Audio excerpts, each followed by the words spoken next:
No doubt you have heard this bellyache. Any God who would allow children by the millions to suffer and die in this way, and their parents to grieve in this way, either can do nothing to help them or doesn't care to. He is therefore either impotent or evil. Or perhaps you've had to suffer through this accusation. I do know that the God of the Bible, if he's a good, loving, all-knowing personal being, that God does not exist. And then there's this Lulu. If that kind of a God does exist, then he has earned my extreme disrespect. And if he wants to prove what a big macho man he is by sending someone like me to hell, then let him do it. And finally, we have this yawner. Where in the Gospels does Jesus specifically talk about homosexuality? He doesn't. What's wrong with you people?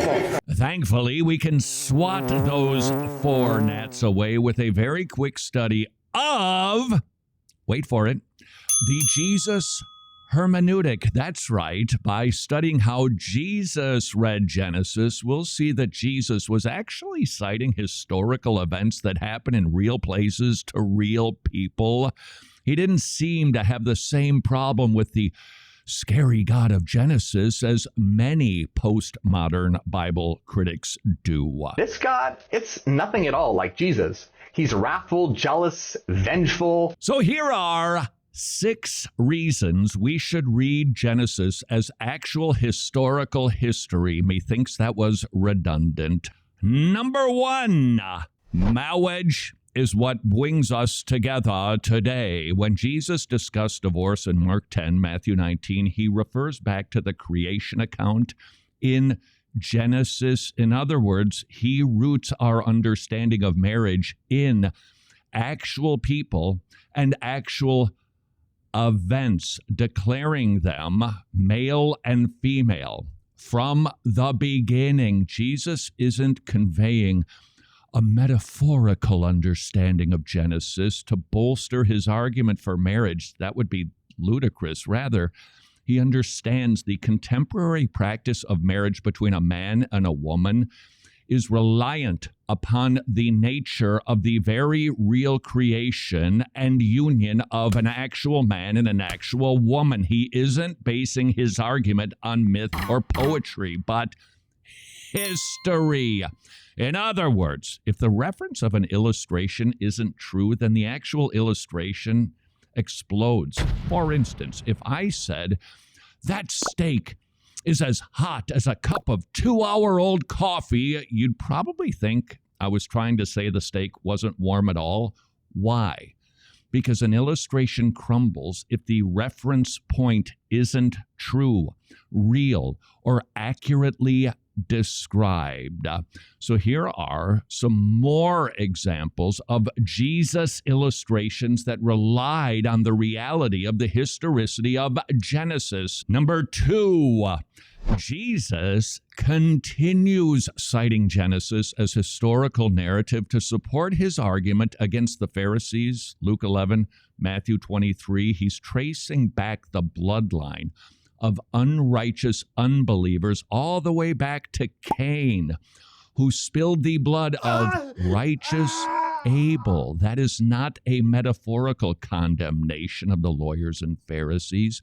He was citing the actual history of an actual person. Number 3, Luke 17, Matthew 24. Jesus compares the future day of the coming of himself with the day of the flood in Noah's time. If there weren't an actual global flood, then Jesus' analogy wouldn't hold water.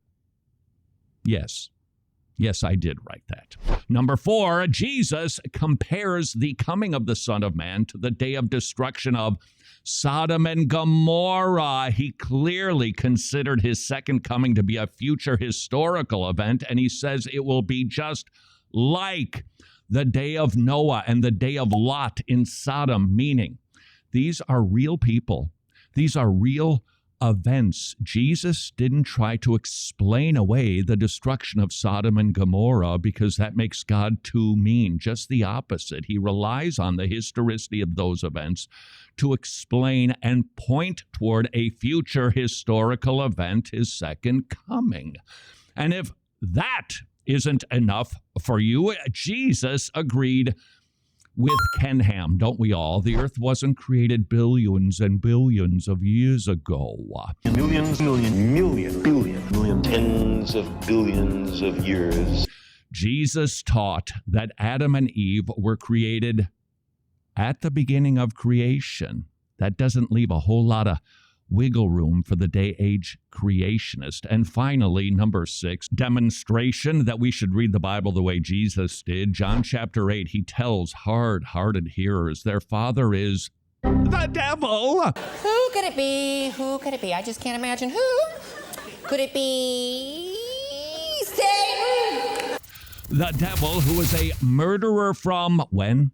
The beginning. If the earth is old, then the devil was murdering for billions of years, despite the fact Romans 5 makes it clear Adam is the one who introduced death into this world through his plunge into sin. That makes billions of years of evolution through the deaths of trillions of creatures absolutely impossible. We are just not better at reading the Bible than Jesus was. We cannot imagine we are somehow saving God or Jesus from scrutiny by making Genesis poetic. After all, if Genesis doesn't have to be read literally and historically, then neither do any other books in the Bible, including, gulp, the Gospels. No, I'm not Harry Potter, but I can make a DVD appear. This is Herman Who. If you'd like to take a deeper dive into biblical hermeneutics, specifically the grammatical, historical, interpretive method, please get and watch Herman Who, available at wretched.org.